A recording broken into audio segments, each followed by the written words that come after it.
Private Lender Podcast, Episode 40. The Private Lender Podcast quote of the day comes to us from Mark Twain, who said, "We have the best government that money can buy." Hey everyone, I just want to jump in here real quick and just give full disclosure that what you're about to hear is an episode that was recorded not long after I had had a little bit of surgery and had some painkillers in me. So I haven't fact-checked everything to the level that I would prefer or would have preferred before I went to air. But nonetheless, I hope this causes you to listen and go out and research and learn a little bit on your own, because that's the best way to do it. So anyhow, without any further ado, let's get to the episode. This is the Private Lender Podcast, the show that shares practical advice and know-how for new and seasoned lenders, from private mortgages on single-family houses to joint ventures on commercial projects and beyond. Discover details about investment vehicles that you won't find at your local bank or online broker. Listen and learn from private lenders and real estate investors, as well as from professionals and entrepreneurs, as they share the details, strategies, and the insight that allows for successful and prosperous lending. Now, get ready to increase your ROI. Here's your host, Keith Baker.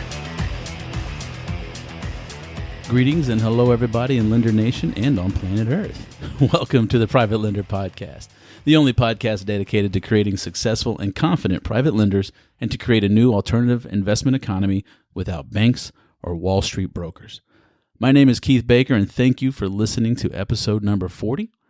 And since this bull market is growing a little bit long in the tooth, I figured it'd be a good idea to have a topic that's along the lines of keeping you safe and helping you increase your yields. So today's topic is going to be all about title insurance. Yay, insurance. I know you are just riveted and gripping your steering wheel right now or gritting your teeth on the jogging path thinking, wow, I listened to a podcast to learn about insurance. Yeah, especially title insurance. So stick around for that because it's going to be riveting. You're going to be on the edge of your seat. The question I get asked a lot is if I demand title insurance, and my answer is twofold. It's number one is absolutely, I don't lend without it, and two, I really don't like it. So why do I demand it if I really don't like it? Well, it keeps you safe, keeps me safe. But before we get into all of that, let's go ahead and thank our sponsors. We got a new sponsor today. I want to welcome County Tax Sale App to the Private Lender Podcast, and I want to thank Sammy Gupta and his fine company for sponsoring this podcast. This episode of the Private Lender Podcast is proudly sponsored by CountyTaxSaleApp.org. With CountyTaxSaleApp.org, you get a very powerful lead generation tool in the palm of your hand, on your laptop, desktop, or any device you choose. Get real-time alerts for between 300 and 600 properties every month that are coming up for the foreclosure auction in Harris County, Texas, the third largest county in the United States. With this intuitive design and interface, the County Tax Sale app lets you search all properties with highly motivated sellers that are coming up for foreclosure auction. Simply search the map and click on a property to learn important details about that property, such as the address, owner's contact info, minimum bid, and a street view photo. You can save properties to your favorites and contact the sellers directly and receive email and text alerts if one of your favorite properties is redeemed or canceled prior to the auction. You can even listen to Sammy Gupta on episode 28 of this podcast as he discusses all the powerful features and benefits of CountyTaxSaleApp.org. For more information, go to the Private Lender Podcast sponsor page, the show notes page for this episode, or to CountyTaxSaleApp.org. That's CountyTaxSaleApp.org. And I'd like to thank Sammy Gupta and CountyTaxSaleApp.org for their sponsorship. Really appreciate it. It means a lot to me and wish you guys the best. And if you can hear this, you owe it to yourself. It is one of the most powerful lead generation tools out there. Yes, at the moment it's only for Harris County, Texas, but you don't have to be in Texas or Harris County. You can be anywhere else in the United States. You can be anywhere else in the world and still use it because of the power of the internet. And you don't even have to be present to purchase at auction. And it's only $8 a month. Cancel anytime. It is a very powerful tool, and I want to thank Sammy again. And of course, I want to give a shout out to Landon and Ray over at 713 RIA. As always, I appreciate their sponsorship as well. So let's get into why I demand something that I hate, title insurance. Well, as a lender, I demand it because it's one of the things that I put in place to protect my position. So let me start at the high view level. Basically, really what you're doing is title insurance, which is usually paid for by the seller. You provide a title, a borrower policy to just the borrower so that they're made whole for their initial investment. So if, like, say, for example, if I loan $50,000 to somebody, I'm going to demand a title policy of at least $50,000 to protect my initial investment.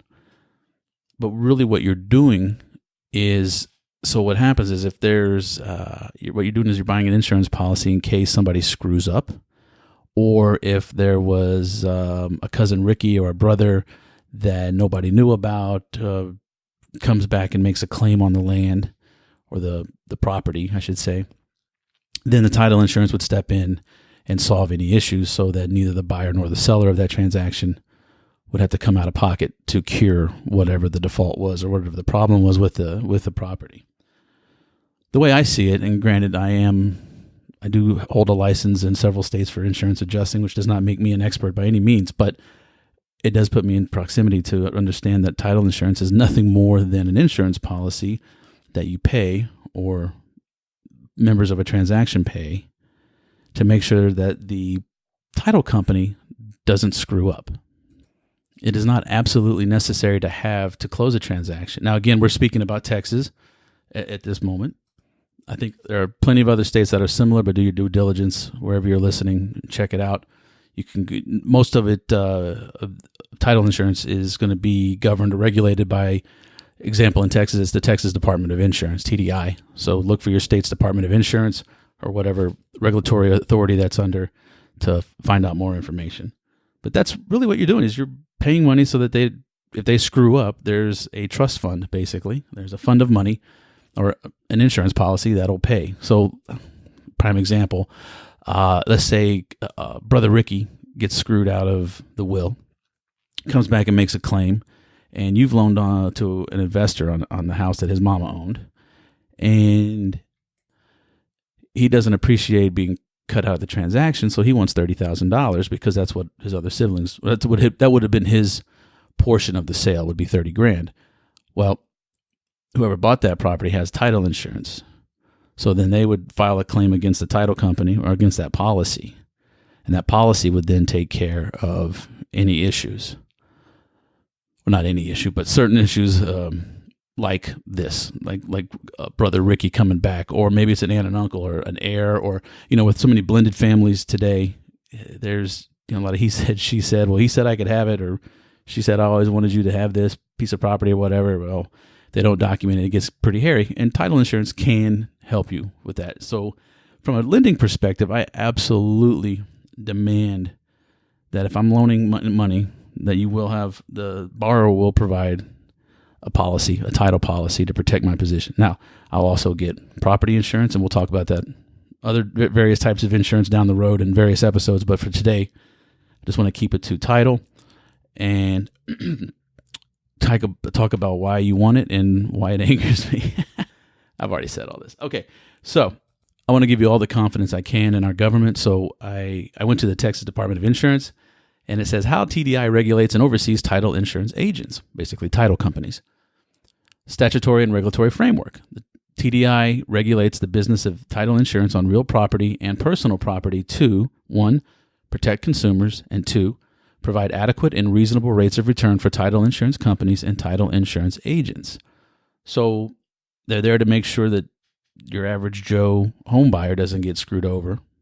But they're also there to make sure that the people who are providing these policies are going to have enough profit built in where they can sustain a business. On paper, not in and of itself, not a bad thing. However, this is, neither here nor there. That's the way it works. And so to protect consumers and provide adequate and reasonable rates of return, it does this by licensing agents. So they have to go to school, they got to pay money, they got to take a test. They require internal audits of the agent trust fund accounts and policy compliance audits every 2 years. They collect tons of statistical data, and they're very vague in how they provide consumer protection. But if you ever get messed over, you just go to TDI and they'll pretty much take care of you. That's their whole job, is to make sure that people who buy the end product insurance, who aren't versed in everyday insurance terminology or how things work, to make sure that they're protected and they're not screwed over. It's definitely not a bad thing. And they also prevent and prosecute fraud. So, you could say the title insurance is sanctioned from on high almost, at least at the state level. And one of the questions I've been asked quite often is, would it behoove me to shop around for title insurance? And because it's regulated by the state, the premium rates for title insurance per $1,000 or $10,000 or the price of the loan or the transaction, it's all pretty similar. So really at the end of the day, if I had a borrower that demanded using their title insurance company, I don't really kick up a fuss because the title policies it's pretty much going to be the same one. Now, I say this is the same one across the state. However, there are some exceptions. There are additional coverages that you can buy. For example, normally if somebody messes up on a survey and doesn't notice that, this garage is on somebody else's land, generally speaking, title policy would not cover that event. It would not handle that. It wouldn't come into effect. It wouldn't help pay for anything. However, if you buy an endorsement for that specific thing, then it certainly would. So the base policy, the boilerplate policy, is generally the same across within reason. And there are some things here and there, company specific, but the idea is going to be the same. You as the lender demand it. And it really depends on, for me, the relationship I have with a title agent. I have a pretty good relationship with a title agent that I prefer to use, very investor friendly, and they do a pretty good job of they run a pretty tight ship. I mean, look, we're all human. Nobody's perfect. Things do fall through the cracks. I don't care where you are, where you work, but I think it's good to have a good relationship. It certainly helps, especially when I have questions. Because if there is a problem, I know I can call my title agent, my escrow officer, and she'll put me in touch with the people that actually underwrote that policy, and I can have a direct conversation with them. And to me, that goes a long way. But to get back to the point, having title policy doesn't just protect you from an undisclosed heir, like we were speaking about there. How about if some of the documents were forged? Title insurance normally picks that kind of stuff up. And like I said prior to, any mistakes that they make in examining the record. So if, let's say, for example, you are purchasing a house, but somebody down the line has withheld water rights or mineral rights, or let's call it mineral rights, for example, and you think you're getting the whole shebang. You're getting the surface rights, you're getting the real estate, the improvement property, the house, you're getting everything. But 3 generations ago, grandma and grandpa withheld the mineral rights. They held those back, they retained them. But in the record, it looks like they transfer over to you. Lo and behold, Mr. and Mrs. Oil Company come along to your land and say, hey, we want to drill. You're thinking, hey, great, this is a rental property, come on in. And then they start looking, the landman goes in to start looking, getting the leases, everything done. And, oh, look, Mr. Investor doesn't own the mineral rights. He owns the land, he owns the water rights, he owns the air rights, everything else, but he doesn't have the mineral rights. Well, that's when a title policy would come into play. And that's mistakes in examining the records or errors and omissions. And when they bind it and they give a commitment, they usually, there's a title commitment that tells you about it and what you want. You want to look through that prior to, as a lender and as an investor, just to see what's covered and what's not. If nothing else, it helps to know. Like most of us who have auto, when was the last time you read your auto policy or your homeowners? Read it from front to back, cover to cover. What's covered? We know our deductible. We know what our limits are going to be. If it's a homeowner's policy, okay, what's the windstorm? Is it 1%, 2%, whatever? Or have I chosen a higher deductible, maybe a $5,000 or whatever $10,000 deductible to keep my premiums down? Those are kind of the inner work, the basics that we know of. But get into the policy and read it. On your house right now, go check out, go get your closing docs and read everything, because you're going to find that there are 2 types of title insurance policy. There's the owner for the investor, and then there's also the lender's policy, like we spoke about earlier. So find out which one covers what, how much is it worth. And well, actually, if you bought the house, you probably won't have a copy of the lender's, but you can get it. Just call up and ask and say, hey, I'd like to get a copy of the lender's policy. If they haven't already provided it to you, just call your escrow agent or your title company.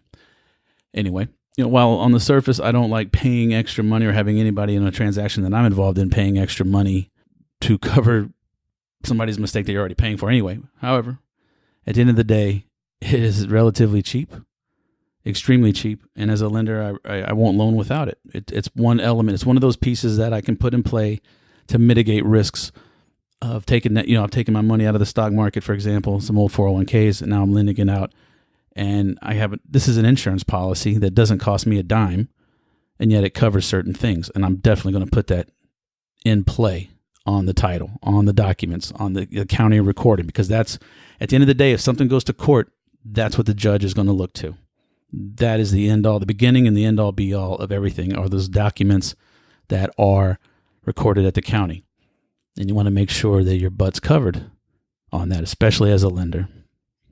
And as things come as things progress, I'm going to talk more about title insurance and other insurance considerations when you're a lender, and also just in general investing as well. I think insurance, as boring as it is, and as I'm in the middle of it. Of course, I do really cool stuff in the oil field. At least I don't do cars or homes, but it is the principles the same. It all started off with a bunch of ship owners in a small coffee shop called Lloyd's in London many, many years ago.